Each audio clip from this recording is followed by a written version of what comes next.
Our next paper is Instruction from the Margins, Giving Voice to Community College Librarians by Heidi Julienne, Melissa Gross, and Dawn Latham. And if you want to share your screen and take it away. Awesome. Thank you, Heidi. She's in charge of the screen. So I'll try to say next slide periodically. Welcome. It's so wonderful to be at CAIS. I missed last year, and I'm very happy to be here, and I'm happy to see so many people I know. I am Melissa Gross. I'm a professor from Florida State University, the School of Information there. Working with my collaborators, Heidi Julienne from the University of Buffalo, and Dawn Latham, who's my colleague at Florida State University. We've been working on information literacy instruction for, I can't even tell you how long, but for the last bit, we have really focused in on community college context and what's happening there. I think we can go to the next slide, Heidi. Why community colleges? They are really special places. They are very different from other institutions of higher learning. They have very much an open door policy, which means anyone who wants to go to school at a community college can. There's a lot of remedial work that gets done as well as college level work, as the students have a wide variety of goals that they're trying to achieve with this education. Some of them are looking to pick up certain skills or certifications that will allow them to move into the workforce without actually attaining a degree, but begin to contribute to the workforce and make a living. Others are going there with their mindset on transferring to university and completing a bachelor's degree, and if not, graduate degrees after that. So the students are just represent a whole variety of different kinds of attributes. Students are often older. They don't have to be. Some students come directly from high school. Others are returning maybe from some time being away in the workforce. Many are going part-time because a lot of them have outside responsibilities, whether that's employment, family responsibilities, other things that they're involved in that keep them from making their education, the first responsibility on their list. And another difference that in community colleges is that rather than having a pretty stable, set of instruction folks, a lot of the classes are taught by adjuncts, and there's a lot of turnover from adjuncts, and so things are not, completely stable from that point of view. I think next slide, please, Heidi.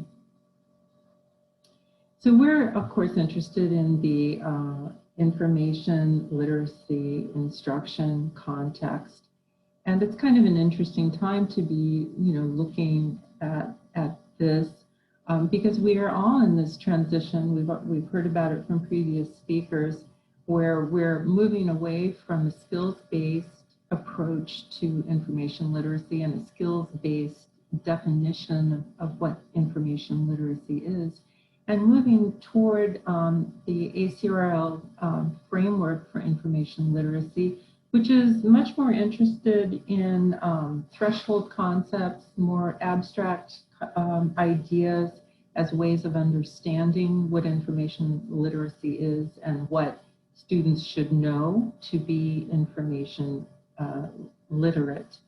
And so one of the things that we've been tracking in our work, and we keep coming back and looking at, is what's happening with the framework. As it becomes more older, more integrated, into the fabric of librarianship, particularly in institutions of higher education. There's also the question that has been brought up in the literature of whether this framework actually is appropriate for community college context. Some have embraced it, but some have posed the question of whether this is something that can really be accomplished in a school where, you know, programs run for 2 years and finish, in a school where many people don't make it the full 2 years. There's the dropout rate in community colleges is actually quite steep. And so, you know, people ask, what is really more to the benefit of these students? Wouldn't they do better staying with the skills-based approach rather than trying to integrate these threshold concepts into their conception of information literacy? Next slide, please. So our study, funded by the IMLS, is in its third stage, and it's the third stage that we want to talk to you about today.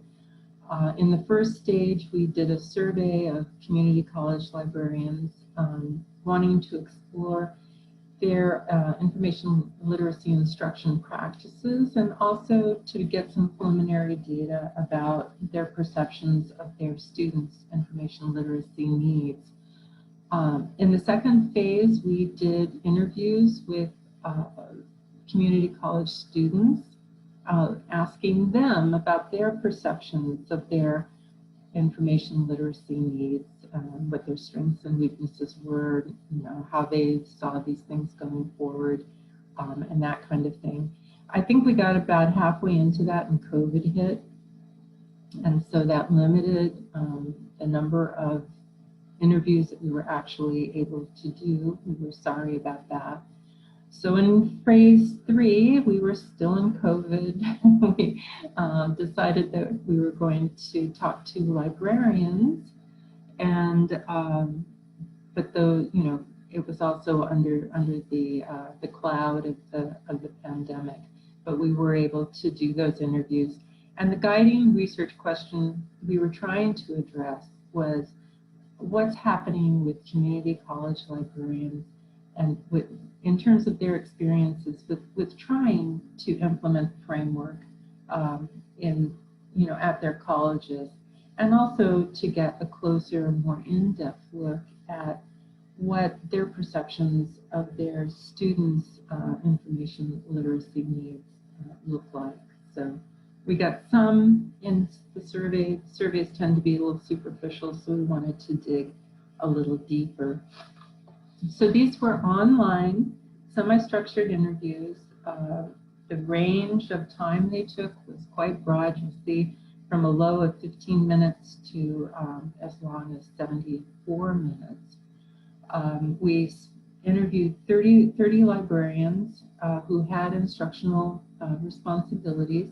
Some of them were from New York and some of them were from Florida. Of course, we're from New York and Florida, so there is that. But both states do have large, demographically diverse states and extensive community college systems. So they were good places to try to find the people we wanted to talk to.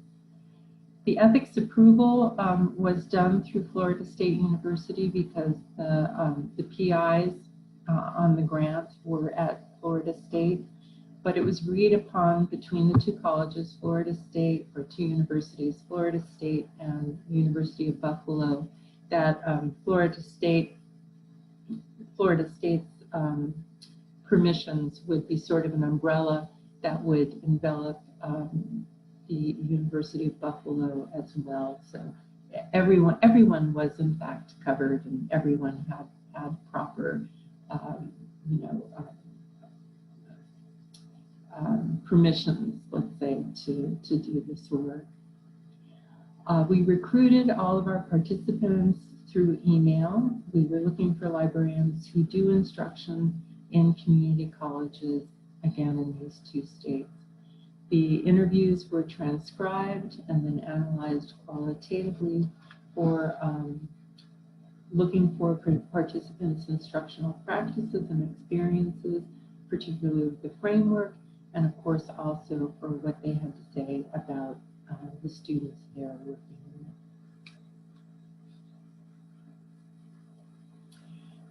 I think we've been oriented to the framework. We put these up just in case you needed to remember the 6 threshold concepts, and to be reminded that these are then also further articulated through knowledge, practices, and dispositions. But I think our previous presenters did an excellent job of bringing these front to mind for us. So I'm not going to dwell on that too long. Our participants were 23 females and 7 males, pretty much the ratio we tend to see in library and information studies. 17 of them were from Florida, 13 were from New York. They had worked as a librarian, some of them for as few as 3 years, some for as many as 40 years. Most of them were less than 10 years, fell into that category. They were also working, the colleges that they were working at had huge differences in populations as well. Some had as few as 600 students, and at least one had greater than 50,000 students on their campuses.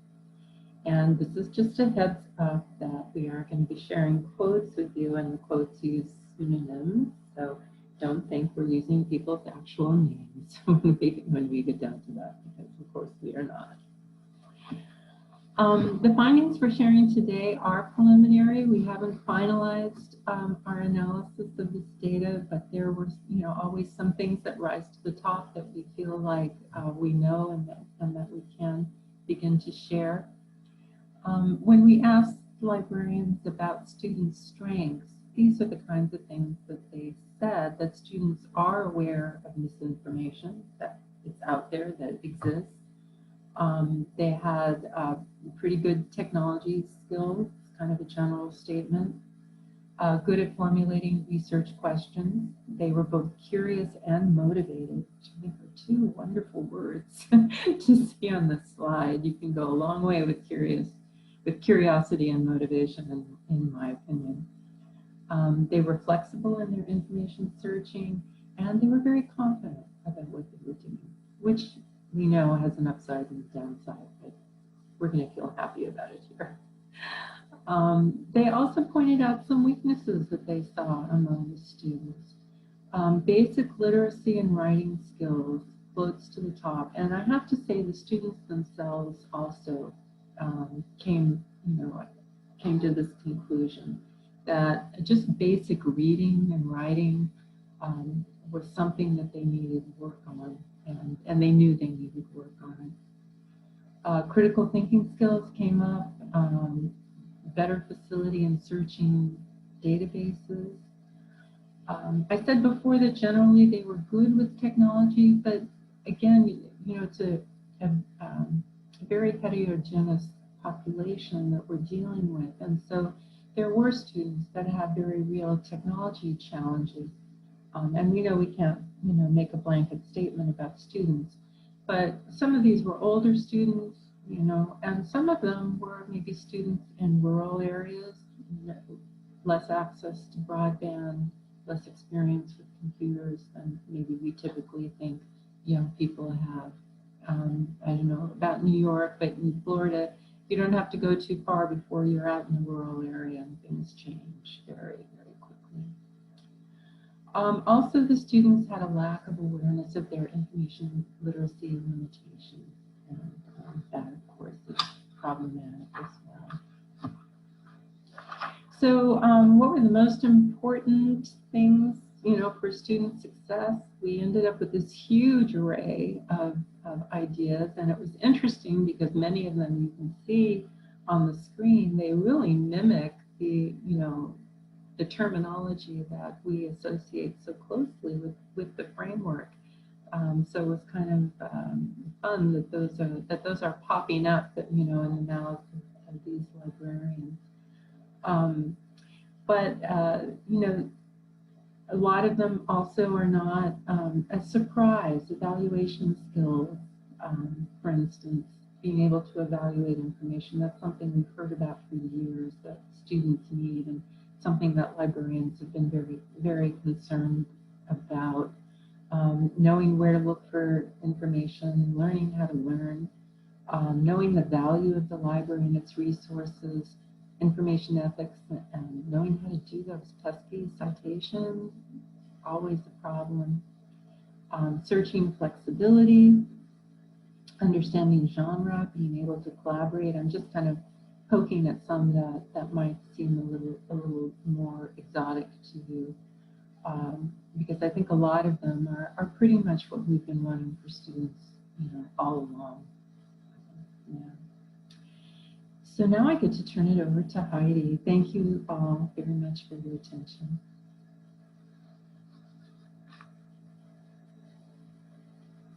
Heidi, your mic is muted. I think. Check your mic.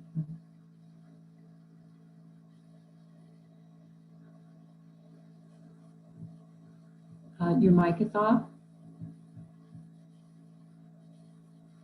There, sorry. No. So I'm going to move to some findings about the framework. We found that most of our participants are using language from the framework with the college instructors that they work with, but a minority use that language with students. And we found that the frames that they're using they don't use all of them. Most of them are using the authority is constructed and contextual, information as value, research as inquiry, scholarship as conversation, but a very few pay much attention to the information creation as a process, or even searching as strategic exploration, which is kind of interesting in light of the fact that searching is such a primary focus of so much instruction.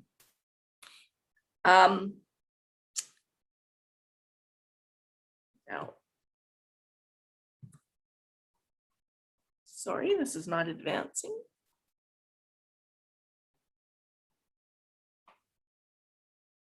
There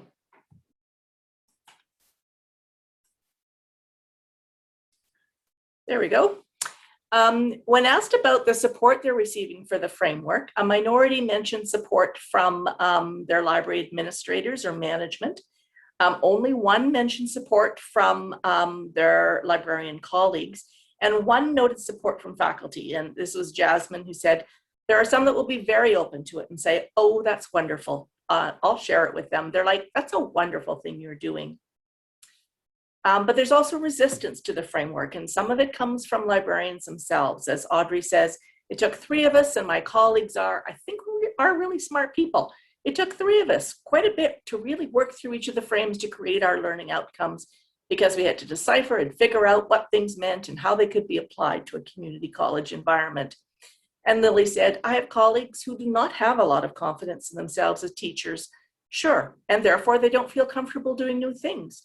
And I have colleagues who find the framework difficult to comprehend because it's a little bit abstract. So we're seeing some of the resistance that is evident in the literature mentioned earlier. Students have a variety of responses to the framework. Chuck tells us they still think it's boring unless it's a topic like COVID or Black Lives Matter or something that's really, really in the news. It's impacting them, or they love when it's something that impacts their well-being. It scares them away because they're thinking this is too much information. I need to give them something to hang their coat on.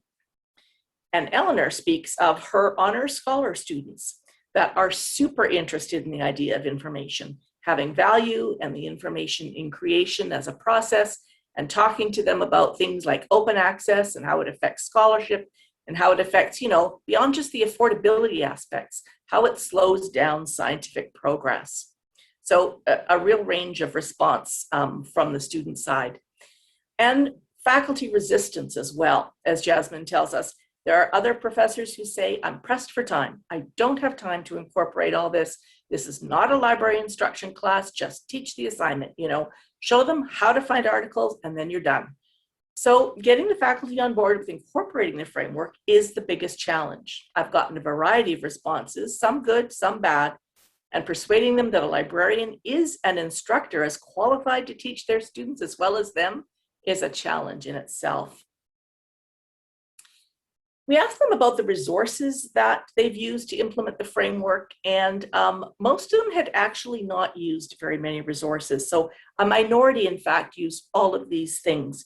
ACRL has set up a sandbox, they've got a toolkit, they put on workshops and webinars and things, and a minority of our participants had actually engaged with any of those things.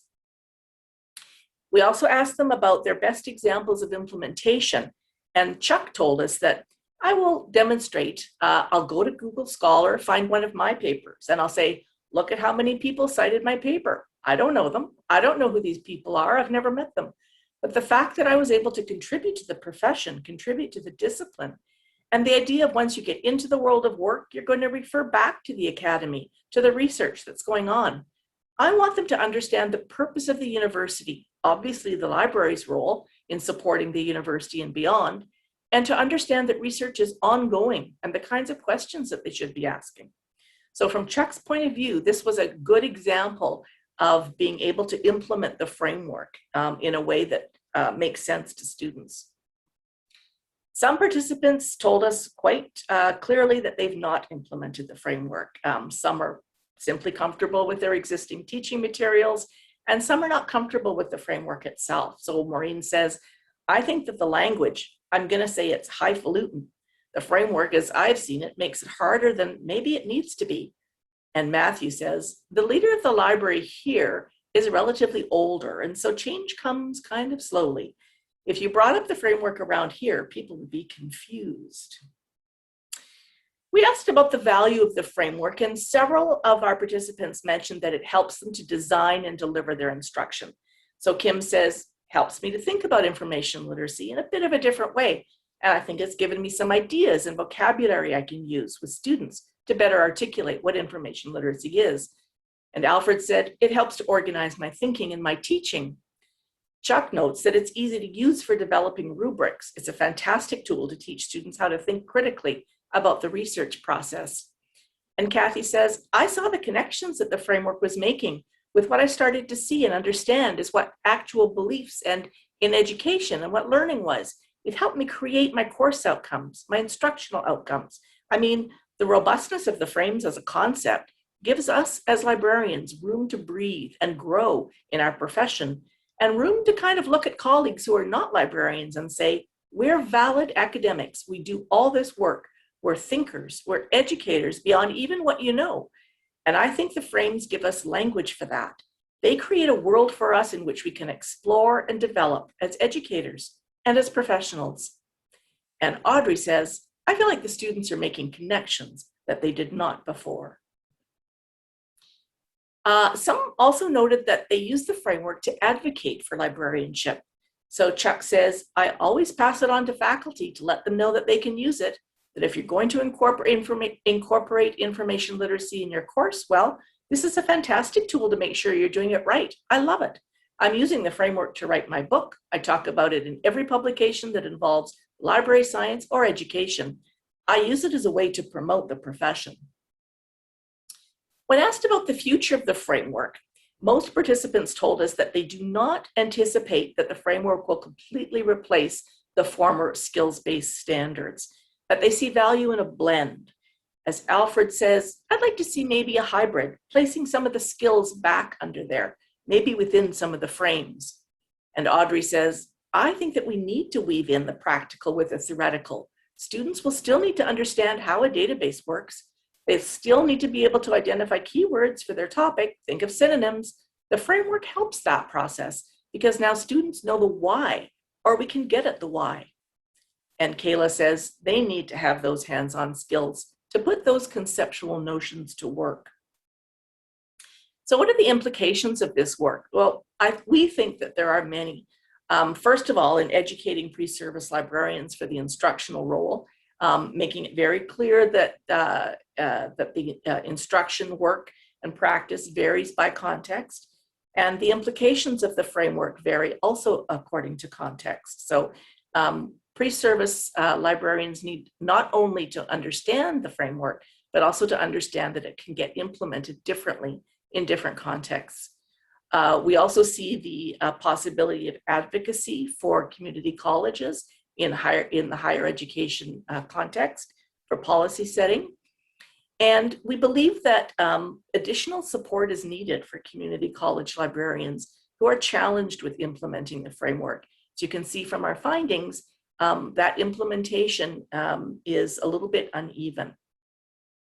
Lots of avenues for future research here, more analysis of the framework implementation in the community college context. We see the opportunity to develop methods to evaluate student outcomes to understand the efficacy of the framework. We'd like to investigate ways to increase collaboration with instructors, administrators, and other stakeholders in the implementation of the framework. And fundamentally, we see that there's room to further explore the experiences of librarians in those instructional roles. Those are the references that we referred to today, and we're done. Thank you very much.